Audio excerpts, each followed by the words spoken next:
What's up?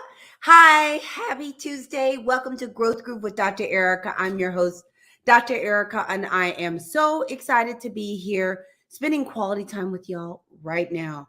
Now, I'm going to ask you to give me one quick favor because the Facebook and I, some days we're good friends.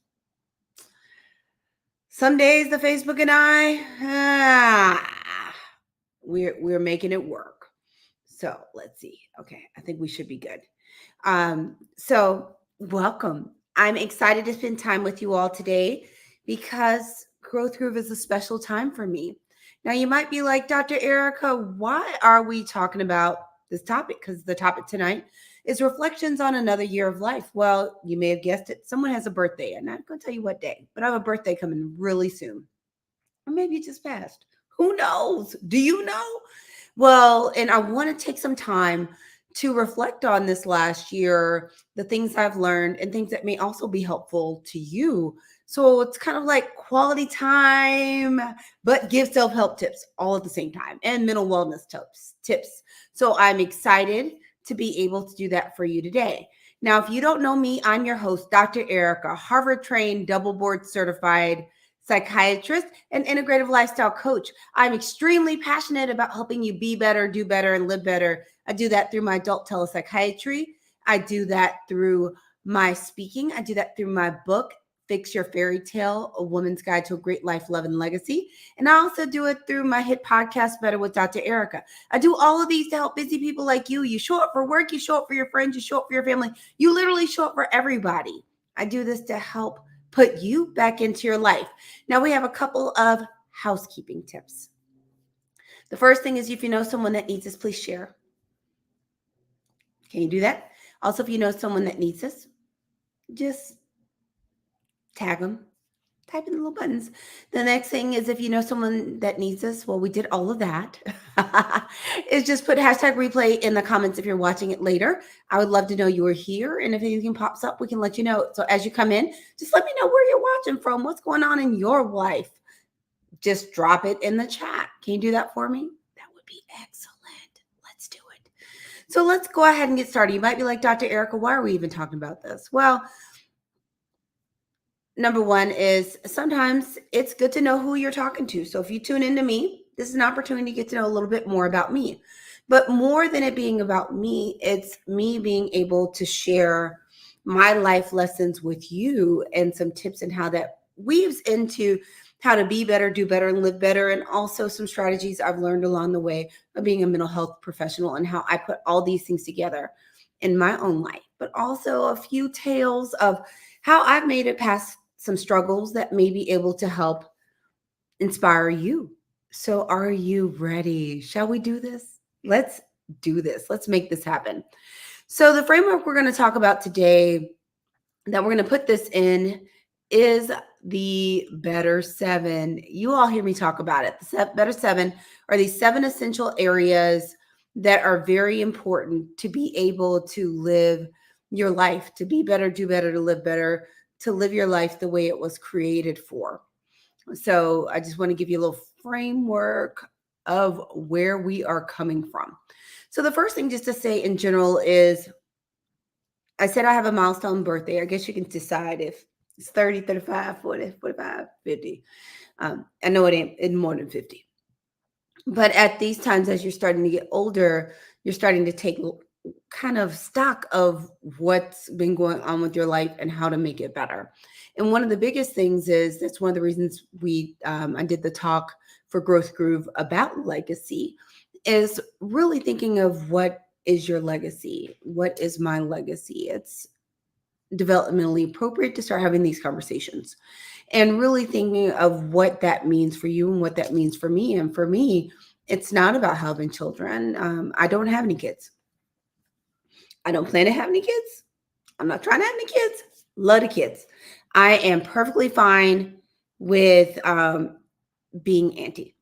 I am perfectly fine with that. But for me, I had to really start thinking, what is the legacy I want to leave and what do I ultimately want to do? And what I've wanted to do, my purpose seems like it's been very similar over the years, but how to fulfill it has changed. And one of the conversations I had on a past podcast episode with Dr. Delicia Haynes, we talked about those times when you feel like you're living in your purpose and aligned to your perfect purpose, but that is not aligned with you and it's not good for you. And I think one of the biggest things in this stage of my life is looking back and looking forward about what my purpose is and how to live in line with my purpose in a way that feels good and doesn't feel like it's hurting me. And one of the things that happens for a lot of people, especially all of you that have purposes that have to do with service, is there can be time that we're trying to live, or you're trying to live in your purpose, where it is exhausting you, where it is draining you, where it's taking out every single last piece of life. That's not what I want for you. And that's not what I want for myself. So I've had some really intimate conversations with myself, honest conversations. And it's one of the things I always say is the baseline for being able to be better, do better, and live better. Part of that baseline is being able to have an authentic, honest conversation with yourself. Because if you're fooling yourself, you can't be honest with anybody else. How are you going to do it? So my purpose I have found is to be able to spread love and impact others so that they can accept love. It's my purpose is to basically be one human piece of sunshine that allows people to be able to accept and spread love in return. Probably doesn't it makes sense that I'm a psychiatrist. I help people. I talk about feelings. I deal with feelings all day, every day. That is my jam. But I'm at a point now where, put in the chat, let me know what age you think I'm turning. But at this age, I feel a level of urgency. Hey, good to see you. Not urgency from a sense of panic, but urgency as a sense of I'm becoming acutely aware of time. That's so cute. And that's something that has been escalating as I get older, but I also realize a lot of us have become aware of time, especially with the pandemic, with how many deaths were happening and people were unexpectedly leaving this life and this planet, as you become acutely aware of time. And I started feeling this urgency, not a rush, not a pressure, but an urgency that I don't have an infinite amount of days and hours to fulfill my purpose, to live my life the way I want to live it, and to do all of these things I want to do.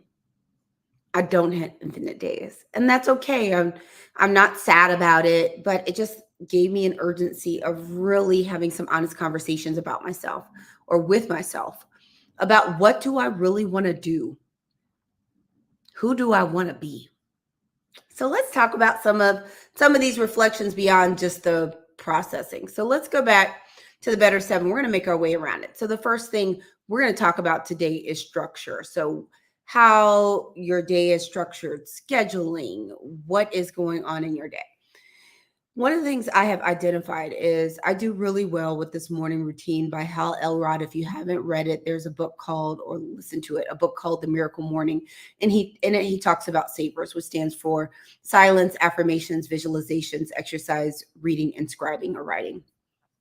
I have found that to be a phenomenal way to set the tone for my day. And I typically will have a significantly higher level of productivity and mental clarity on days I do that. So on one hand, with structure, it's making sure that I start my day off right. And I had to really start becoming intentional about prayer and meditation and making those things also surround what I'm looking for in this season, and also pray for the assistance to be able to not only do what I want to do, but to be able to fulfill whatever God's plan is for me. But the other thing that I've been doing that I recently did with structure is, I don't know how many of you out there has anybody out there gone down the rabbit hole of Reels or TikToks or similar videos on Facebook? Not big on the TikTok, but one of the things I realized that happened for a lot of us is you get tired, you've had a long day, you've used so much brain power that by the time you get to the end of the day, you need some mindless entertainment. And I was finding that I was spending way too much time scrolling through the gram, looking at stuff about Korean dramas, K-pop, puppies, and babies. and a little bit of food. And I just realized it was too much time. I've been having difficulty working out. Um, I need to go to bed earlier so I can get up earlier because I'm very much a morning person. I have a really high level of productivity in the morning, and that I needed that time back. It was just too much time being wasted. So you might be like, Dr. Ericka, how does this relate to structure? So it relates to being able to intentionally schedule things. And one of the things I needed to do was intentionally schedule my life in a way that did not have so much of my time sucked up with social media. The great Dr. Lauren Powell, who I love, who maybe will hear this, is she had this wonderful quote when we took a class from her. And she said she spends her time on social media creating content, not consuming. And I just realized I really need a more targeted time with social media where it wasn't just taking up time and I wasn't being brainless with it. So I downloaded an app. I'm not getting paid for this. But a lot of times I realized I'm at a place now where there's so many competing interests and things. I need some things to help me out to do this. So what this hack I'm going to tell you right now, it's related to structure, but it also is related to support. So number 4, so what's a resource that can help me do that? Because apparently me being to my own devices wasn't being successful. So how I used support was I got an app. I think it's called WellSpent, but there are plenty of apps that help you monitor and decrease social media usage. And I literally set it so Facebook and Instagram, I get no more than an hour. I actually originally set it Facebook, Instagram, and messages, but especially since my messages from my practice are dictated, it got a little iffy because I hit some time crunches due to messages, and then it's trying to tell me, don't look at your messages, turn your phone off. So I took messages out, but I said, we're going to drop to no more than 1 hour. And it's really, I've been able to pretty much stick to it. But I knew I needed some outside help, and I knew what the motivation was, is I needed the time. So that's one way I did with structure, is I knew I'd been wasting too much time on social media. And I knew for me, for what I do for work and those kinds of things and my business, I couldn't just say, I'm just coming all the way off of social media. It wasn't functional.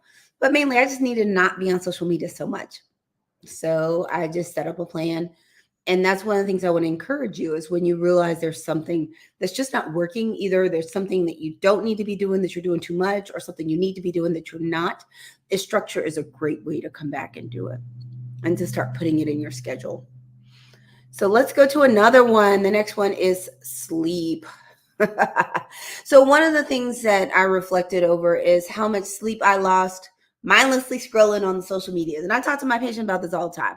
And I realized I was doing it. And that's one of the reasons I did that. Because for me, I set up that sleep schedule in my phone. So my phone automatically goes on do not disturb at 9:30. And it doesn't come off until, it was coming off at 6, but I just reset it for 6:30. Because I was like, I need more time in the morning with nothing. So my phone originally automatically goes on D&D. But I knew that I needed to really prioritize sleep. So one of the things you can do is make sure your pillows are comfortable, your things are comfortable, that your room is clean, everything is organized, that you're not watching TV in the bed. So that's just sleep hygiene. But for me, the biggest thing with sleep was to cut out social media time, because it was eating into the back end of my day. I wasn't as much as one of those morning hop on social media and scroll forever. My issue was nighttime, that I'd get tired and I just mindlessly scroll. So one of the ways I looked at sleep was that, and it's just a habit that had creeped up on me, I think, because I was just mentally tired. And a lot of you also are mentally tired. Let me know if anybody's a little bit tired after work and has had to deal with how to come off of the socials. So we talked a little bit about sleep. So let's talk about self-talk and how self-talk has really impacted me over this past year. And one of, probably for me, the biggest thing with self-talk for me has been something that affects a lot of you, because we're all getting to a certain age. And drop it in the chat. Let me know, has anybody been dealing with their weight? Just let me know. Have you been dealing with your weight? I've been dealing with my weight. My waist has gone on sabbatical. My waist is like deuces. My waist is like, I ain't doing you no more. And the reason I want to talk about self-talk, and I told you I'd have an honest conversation with you today about some of my reflections, is my weight. I've been on the struggle bus with my weight since the second year of the pandemic. The first year was great. I I started working out. I rode my Peloton about 5 days a week. I was eating healthy, eating according to my microbiome. I dropped 20 pounds. Fabulous. Then it creeped up, and then I picked up more than I lost. And it was hard because that hasn't perpetually been my struggle. And, hugs to all those people that have had this struggle much longer than me. But I realized it was just hard. And one of the things I realized about it is, on one hand, I'll say pleasantly that I became an introvert for a little while with the COVID. And most of you that know me know I am a natural extrovert. And now I'd say I'm about an ambivert. But I also realized that one of the things that was happening is, number one, sometimes people overload me a little bit right now. But the other thing is, I realized I was staying in the house because I wasn't always happy with how I looked and didn't want to have to deal with. And this is shout out to everyone out there that's dealing with this. Sometimes you don't need one more person to tell you gain weight. You gain weight. I knew I gained weight. I didn't even know. I need one more reminder I gained weight. And I realized I was staying in the house more. Partially because I was tired, but partially because I didn't want to come out. I didn't like my clothes. I didn't like how anything fit. I didn't know what to do with this version of my body. So you might be like, Dr. Ericka, well, what did you do? Well, the first thing is I had an honest conversation with myself and realized that part of my coping strategy with gaining weight was hiding. Let me drop it in the chat if any of y'all have dealt with hiding as a coping strategy. Or just answer it to yourself. You don't have to answer it out loud on the chat if you want. Because some of y'all might be listening and just listening, not watching. And I want to say, I realized I couldn't hide anymore. I had to do something. This, number one, for what I'm looking to do professionally, I can't hide and be stuck in a corner. Number two, I knew that I wanted to get back on stage. And I do not like being on stage and then being salty about how my pictures look. And then it also takes effort when have you ever been at a point where you're taking group photos and you're always trying to either get in the back or get someone sandwiched on either side of you, so only the middle of you is showing, so you feel like you don't look too big, and then you don't like it when everyone has to turn to the side because you feel like you look thick and you're concerned about all your angles, and then you just like, I don't even want to see the picture. So I was having some of that. So I had to have these honest conversations about what I felt, what was going on, and what to do about it. And also give myself grace. I didn't gain this weight overnight. I wasn't going to lose it overnight. And there were a lot of things going on. The world was literally on fire. And it was part of my job to help fix it. So it is what it is. Thank you, Tracy. It is what it is. So I had to have some honest conversations with myself. Number one is be able to be honest and give myself some love. So part of that is the self-talk. Part of it is when you just look and you're just like, oh, that's not good self-talk. I don't look at anybody else and pick apart how they look or just be like, ooh, girl, why are you in the front of the picture? I don't do that to anybody else. So I had to start checking my self-talk about my body image and start accepting my body for what my body is right in this moment. So I had to start checking that self-talk. And another strategy I did with it is I took a moment and I thought, what are a handful of things you can do to feel better about your body? Let me know, anyone out there, if you've had issues where your body changed and you weren't sure how to even dress it. I had issues where I didn't know how to dress my body. I didn't know what to put on it. I just knew what I was putting on it didn't look to me. And that's the issue. I don't think other people thought I looked as bad as I thought. Is I had to really think about what's going to make me feel good. And I realized a couple of things, and I'm going to share them with you. One is I needed a few outfits, not an entire closet, because I have a phenomenal closet in about 3 other sizes.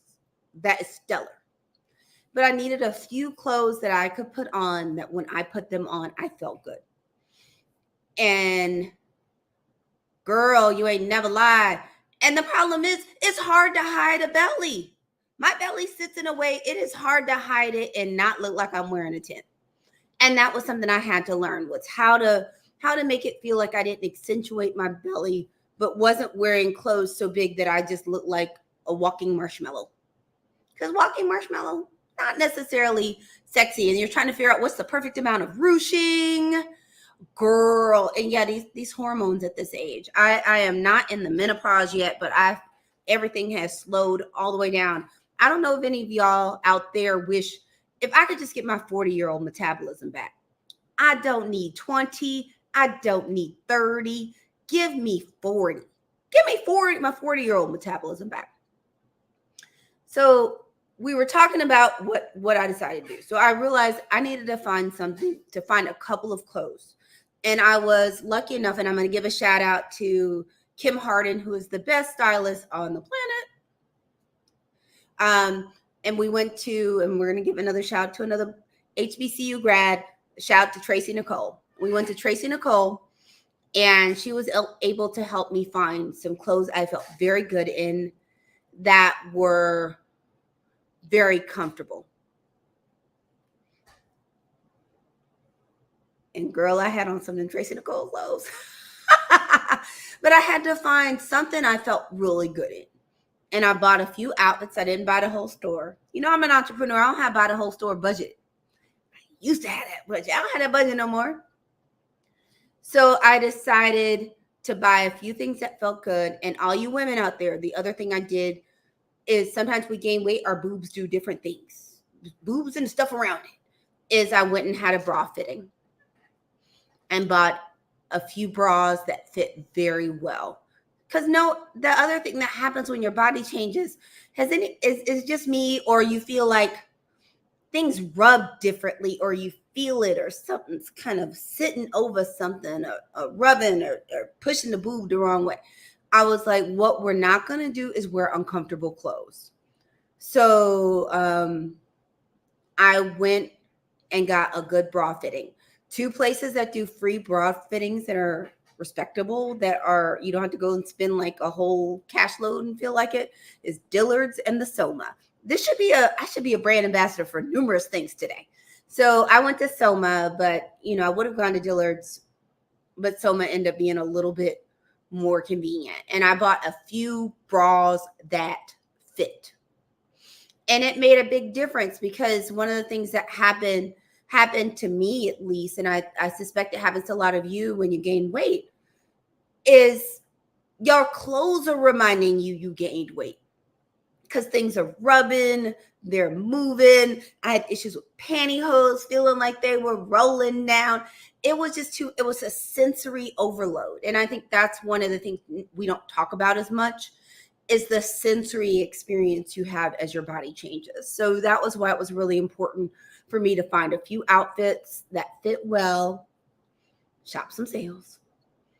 Went to Soma, got a bra fitting, and I will say it. I bought one bra and then waited until they had a sale. I bought the rest of the bras on sale.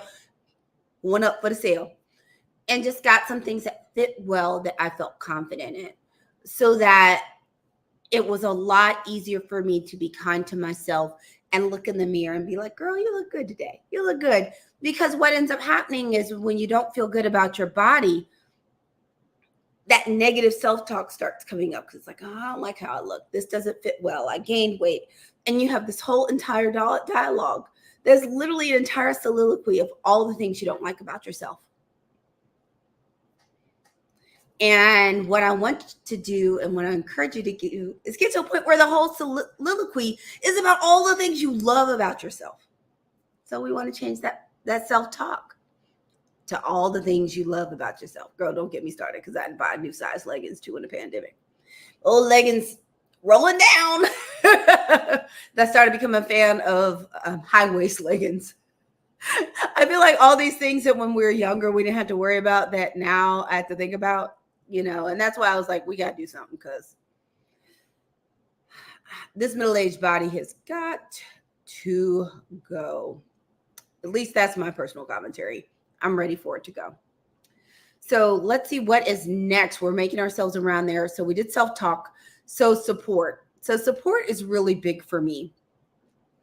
And it comes back to a few things I'm doing. So support is about what's around you, the people around you, the people resources, services, anything that can make your life easier, make your load lighter, give you more capacity or pour into you. And one of the things I did is I started becoming very intentional about I have time on my calendar for connection time. But also if there's someone I haven't seen for a while or I run into someone, I'm like, we're supposed to have time. We work calendars out immediately. It's like, okay, here are some dates. What do you think? What works for you? And become very intentional about setting time to spend together. But the other thing I realized is by default, my parents are divorced. My parents were married 20 years and 11 months. Yes, 20 years and 11 months. They were married a whole long time before they weren't. Love both of them dearly. I have two phenomenal parents. And I realized that I spend significantly more time just by default because I've lived with my mother as an adult. I wasn't there all the time. So I didn't failure to fly situation. I just moved back home for a while and worked on the road, and it made more sense to stay there. But it's okay if you're back home and you got to be back home. Is I realized I just wasn't spending as much time and I wasn't quite as intentional with time with my father's family as I'm with my mother's. My mother's family, I go home, I see them for coffee, family events, all this stuff, girls' night. And I spend lots of time with them. And I realized I needed to start becoming more intentional because I love my father's family just as much about spending time with my father's family. So that's one thing that I've really thought about that I'm really pledging and making an effort to do for my next year of life and going forward is to be more intentional with my father's side of my family. But as far as support, there are other couple things. Now, I told you I've been dealing with this weight situation. And then I was like, okay, we got to love the skin we in. I can't remember what commercial that was about love the skin you're in. Is that I decided, what can I have to support me in having optimal health and wellness, which also means losing some of this weight. And I realized I have a wellness coach, but I've been trying to work out on my own. In 2 years, it has not been working out well.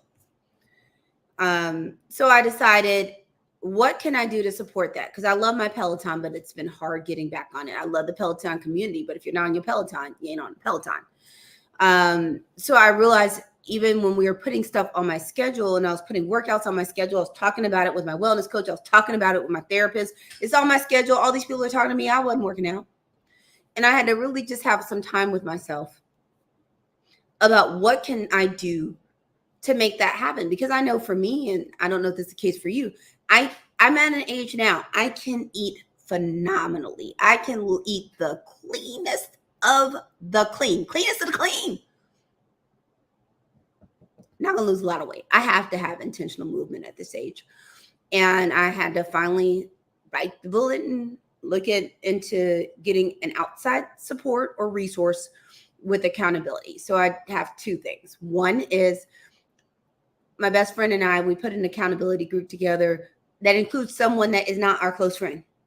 Because I don't know how many of y'all out there, when it's you and your close friends, we all give each other a little extra leeway. We'll be like, you messing, if it's something big, we'll be like, you messing up. But it's like, oh, you ate a burger, girl. You'll be doing better next time. And we needed someone in our group that was not going to necessarily give us as much slack as we would give each other. And that has been wonderful. So one thing is just really look for ways to get accountability. The next thing was I made a consultation with a personal trainer because I will work out if I have an appointment with a human. I realize where I am right now is not enough in the habit of having an appointment with me. I am not doing the best of keeping appointments with me. When it comes to working out, I keep appointments with me for other stuff, but I have not been doing well with keeping appointments for me for working out. So for support, I'm looking at another personal trainer who fits my current entrepreneurial budget. I had this accountability group and as I said before, I'm really becoming intentional about connecting more with my father's family and being intentional about connecting with my friends. And when we get done, I'll tell you what I decided to do on my 50th birthday, and that'll give you an idea of why support is so big and what some of my biggest themes are looking at my next year of life. So we're making it around, so we're making it to silence. And I mentioned earlier that I've been becoming more intentional about reintegrating the miracle morning back in my days, and to get back to meditating in the morning, morning prayer, and also meditating and praying around goals, strategies, and changes. Specifically, very specifically, which I think is just really important. And I want to encourage you to utilize silence. I was doing an interview for my podcast this weekend with David Miller. The episode won't come out for a little while. And we were talking about all of these things that we learn when you quiet your mind enough to hear your intuition, hear the voice of the universe, hear the voice of God, hear the voice of whoever your higher power is, or just hear your own true voice on the inside. And the amount of quiet it takes to do that, and how you have to be able to have this silent time to connect with yourself that way, and what the miracles and the beautiful big things and the manifestation that can happen when you quiet your mind enough to connect. So I just really realized the reflection over the last year is I've been intermittent with that. Well, there are times I do that really great, and then times there's a little bit of a break when I'm stressed out. And I realize that I need to, regardless of if I'm stressed or not, to do that. And for you all too, like, ironically, silence is a tool that helps in moments of stress, moments of pain, and moments of joy. So don't be afraid to use it. So we're almost through. We're at supply. And one of the reflections I had in the wonderful world, we've been talking about my weight for so long, though, is just really wanting to be better about my health. Because how many of you out there, I suspect, as you get older, we're younger, you get a physical, you get labs, you're like, oh, whatever. You get older, you really start looking at those numbers. You start looking at the numbers with a fine-tooth comb. Like, how my cholesterol doing? How my hormones doing? How my thyroid doing? What's some sugars?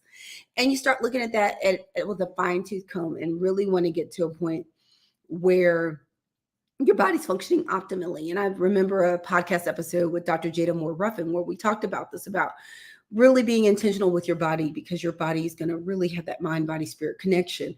And if we take care of it physically, it puts you in a better place to have better mental health. And one of the big ways that you can take care of your body is being intentional about what goes into your body. And one of the things that for me is just really reflecting is, given what my goals are, I was giving myself way too much. I was giving myself 25-year-old latitude, and I am in my 40s. I'm not in my 20s. So I can't give myself that kind of latitude. And I realized that this perpetual tomorrow, well, we'll do this today. We're splurging today. We'll do that tomorrow. We're going to get to it tomorrow.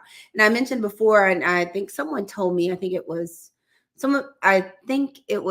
Take Six that did the song Tomorrow. Let me know if I'm wrong, but I think someone said it was Take Six. I knew it was either Take Six or Commission, but I think it's Take Six. Take Six. And just really realizing that at some point tomorrow has to be today. And I made the decision that tomorrow is today. But it's so easy, especially because so many of you and a lot of us are dealing with a lot of stress. And one of the ways to deal with it is all these different splurges of things we eat, things we drink.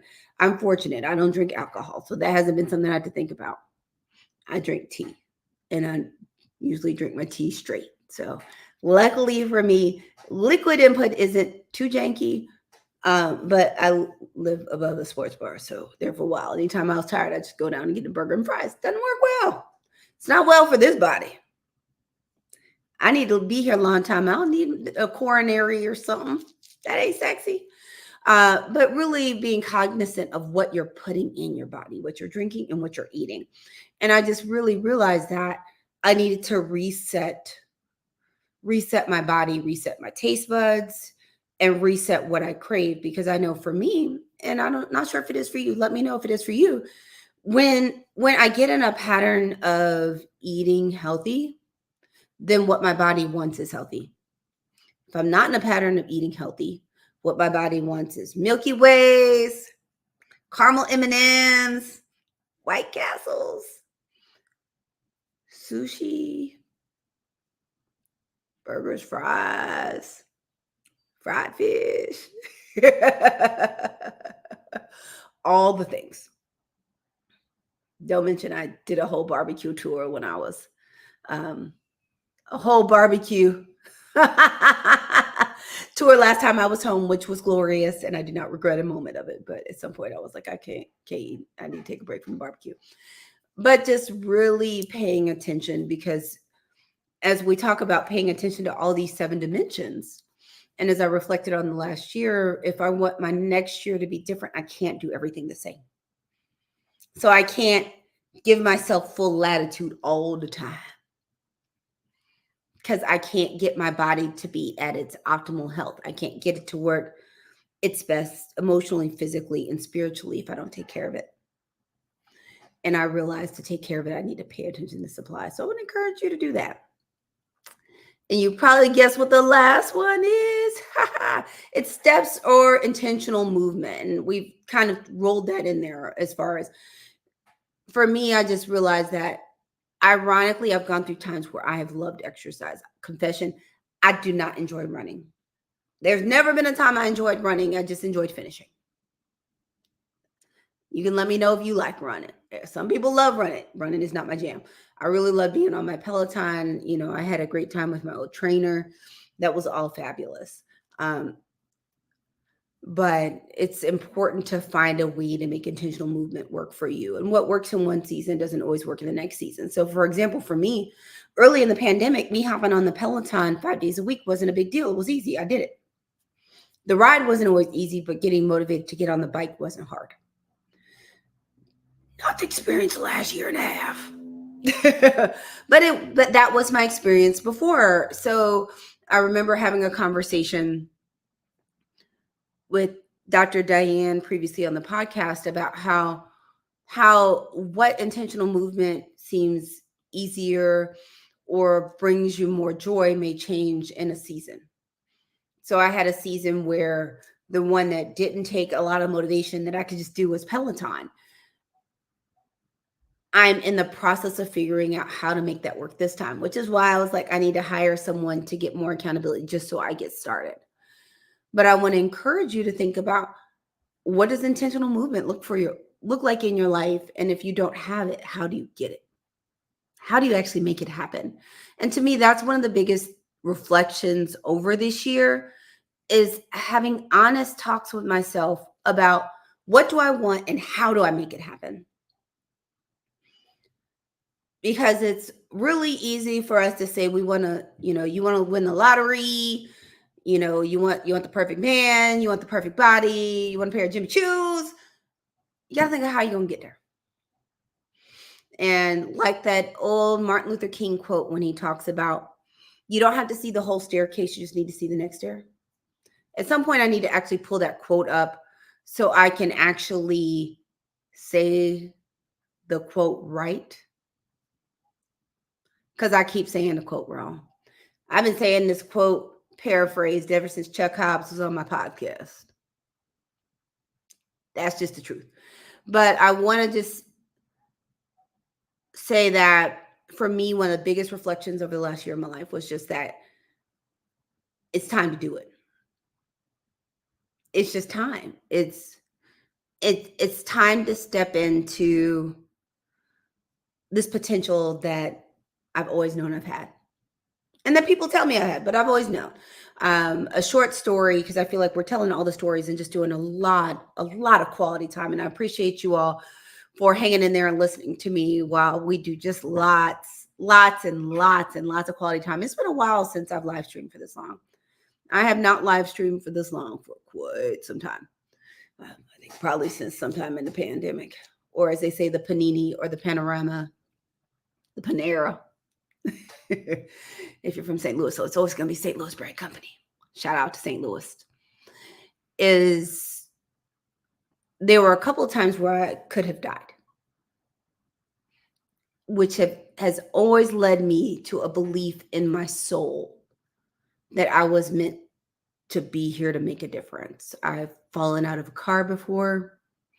I've had a ceiling fan hit me in the head spontaneously, and I almost drowned. And I am still here. And I know I wasn't here to live small. So my goal was really to have some more thought of how to step into all of that purpose and all of that potential and all those things I was created for, so I can be better, do better, and live better. And as I be better, do better, and live better, I help you be better, do better, and live better, because I have the fortunate experience of having count my residency, I have over 20 years of experience in human behavior.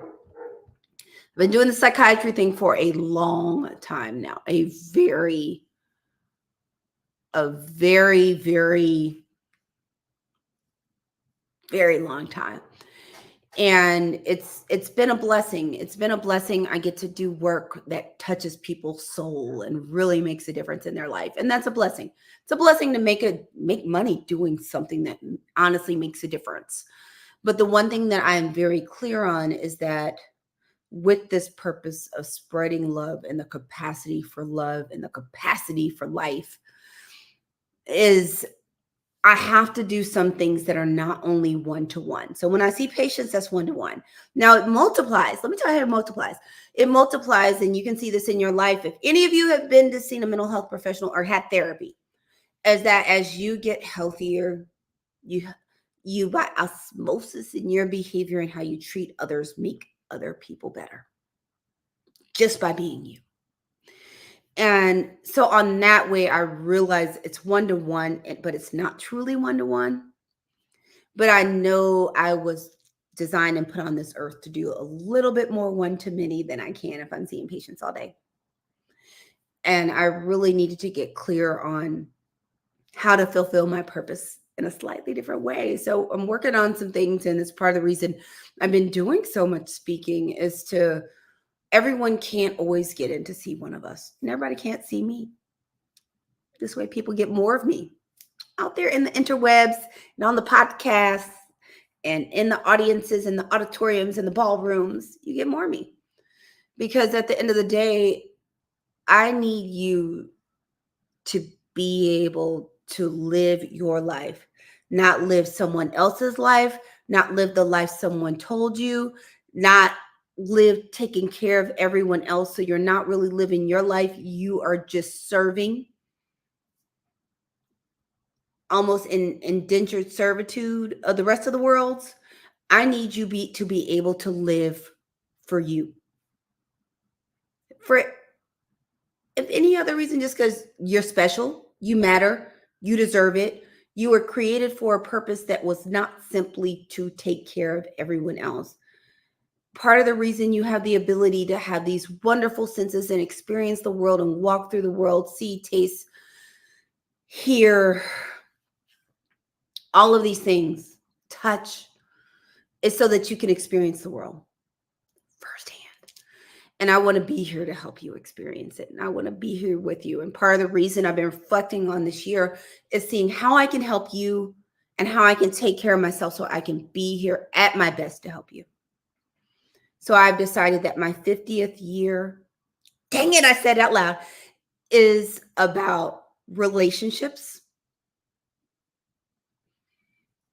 being true to myself,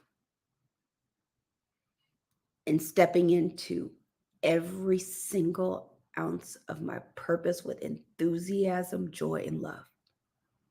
So that's what I got for you.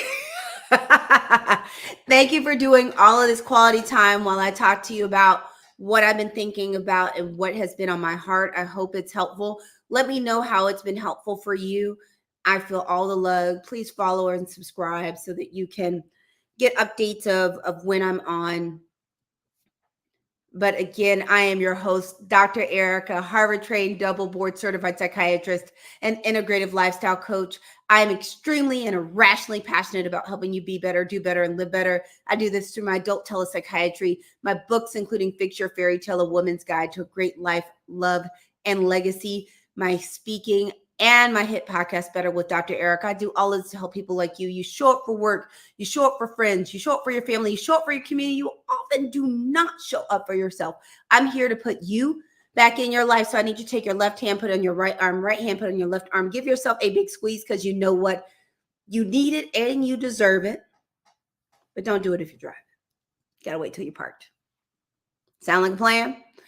And you can find me on Tuesdays at 7 for Growth Groove with Dr. Ericka. Better with Dr. Ericka is back on track with episodes releasing on Tuesdays. And I'm going to ask you to do a favor for the podcast. I want you to follow and subscribe to the podcast because I have some bonuses coming and you're going to want to catch them. The next thing is I need you to rate and review it. Helps me get even more content because I'm looking forward to doing some big things for you. And what we have in store for this next year is some really, really big stuff. And I need all of your help and sending out more love. So until next time, have a better day.